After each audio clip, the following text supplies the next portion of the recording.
All right, let's dive into a story that is, well, it's pretty out there. We're talking about a place where the ultimate authority is a rooster, a prophecy gets triggered by his silence, and a simple search party turns into a journey where ghosts and gods literally collide. So let's head down into the very, very strange kingdom of Cooter. So you have to picture this place. The story says it's a spot that geology kind of forgot about and the tax assessor definitely regrets. This is not just a farm on a map. It's a whole 40-acre experiment in Southern Gothic living. A kingdom with its own very unique and very specific set of rules. You know, while the rest of us are dealing with things like zoning laws and homeowners associations, the Kingdom of Cooter, it has a very different kind of authority. Its leader is a red bantam rooster, who apparently has the soul of a Confederate general. His name is General Beauregard, and in this little world, he's basically a god. And that's the big question that kicks everything off.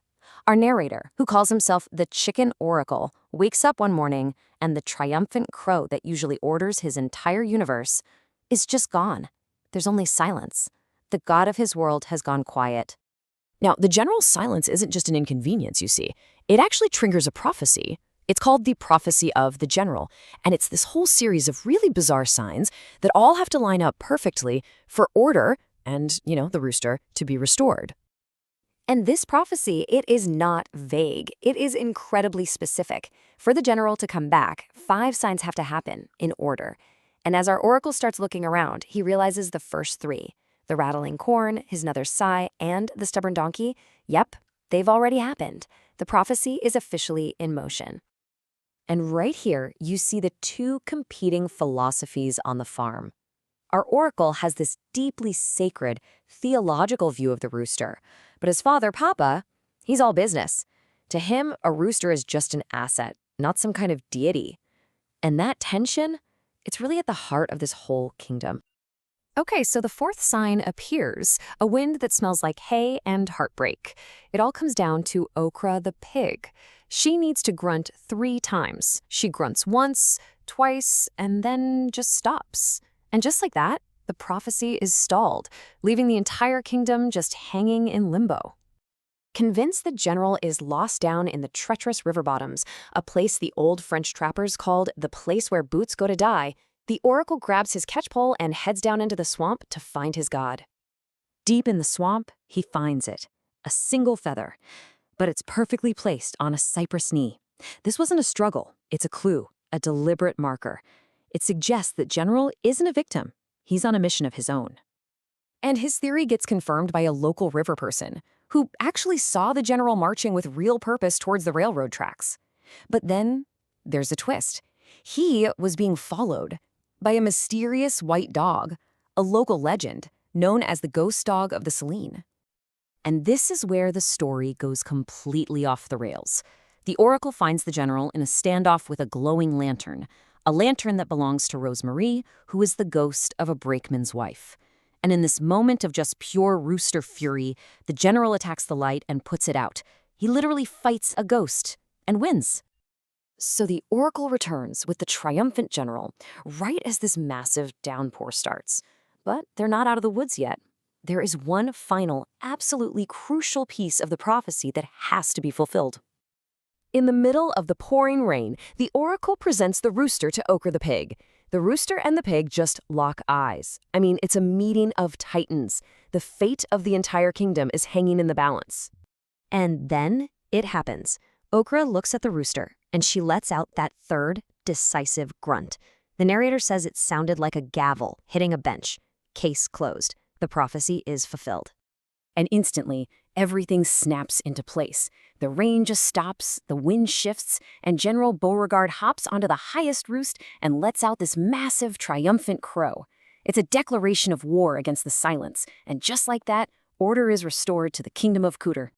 But, of course, the next morning reveals a chilling twist.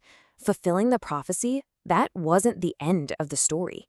No, it was actually a key that unlocked something much, much older. By the family's rooster-shaped swimming pool, the oracle finds these really strange paw prints. They aren't normal tracks at all. The ground seems to have acknowledged them, without being pushed aside. The ghost dog hasn't left. In fact, it's come right to the very heart of their kingdom. And then his mother, Mimo, just drops this bombshell. That supernatural dog, it wasn't interested in the rooster god. It was interested in the oracle himself. He wasn't just telling the story, he was a main character in it, and he didn't even realize it. The ghost dog leads the oracle deep into the woods to a place that just shouldn't exist, a perfect earth-carved imprint of their own chicken-shaped pool. It's like an ancient, original version. This journey awakens something called the saline trace. Think of it as a mythical, living road that carries the memory of the land itself. And its existence is confirmed by this magical, shifting map that suddenly comes to life inside the family's old cedar chest. The world is getting way bigger and a whole lot more dangerous. Just when things are at their most confusing, the mysterious river people arrive. And they're the ones who seem to understand this ancient magic. They're here to make the family's roles in this whole unfolding drama crystal clear. The river people basically lay it all out. Our narrator is declared the land's oracle. Papa, the ultimate skeptic, is named the steward. His job is to keep the physical world grounded. And the general, he's confirmed as the god, a living link to some ancient power they call the First Light. So what's the oracle's duty now? Well, he has to carry the 3 ancient lights of the trace, which are all starting to wake up and come together. That whole fight between the rooster and the ghost, Rosemarie, that wasn't random. It was the first clash of these re-emerging ancient powers.